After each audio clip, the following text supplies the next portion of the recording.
এক লোক মসজিদের ইমাম সাহেবকে তার বাড়িতে দাওয়াত দিল।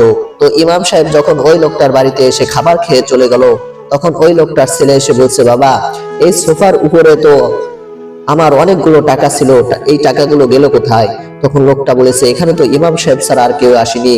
তখন ছেলেটা বলল, বাবা, তাহলে এই টাকাগুলো ইমাম সাহেবই চুরি করেছে। ছেলের এই কথা শুনে এই লোকটা বলে উঠলো, আরে বলো কি, ইমাম সাহেব তো খুবই পরেজগার মানুষ, তার তো এই ধরনের কাজ করার কোনো কথা না। যদি তিনি করেও থাকে তবুও তার সামনে গিয়ে এই কথা জিজ্ঞেস করার সাহস আমার নেই।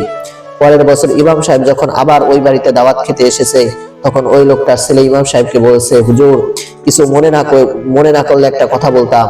গত বছর যখন আপনি আমাদের এখানে দাওয়াত খেতে এসেছিলেন, এই সোফার উপরে অনেকগুলো টাকা ছিল। আপনি এখান থেকে চলে যাওয়ার পর টাকাগুলো আমি আর পাইনি।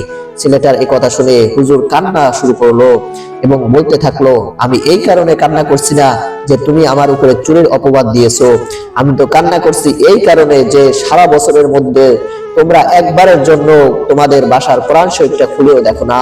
তোমাদের বাসার কোরআন শরীফটা খুলে দেখো, টাকাগুলো সেই কোরআন শরীফের মধ্যেই আমি রেখে দিয়েছি। ইমাম সাহেবের এই কথা শুনে তৎক্ষণাৎ ছেলেটা কোরআন শরীফ খুলে দেখে সত্যিই টাকাগুলো কোরআন শরীফের মধ্যেই রাখা আছে।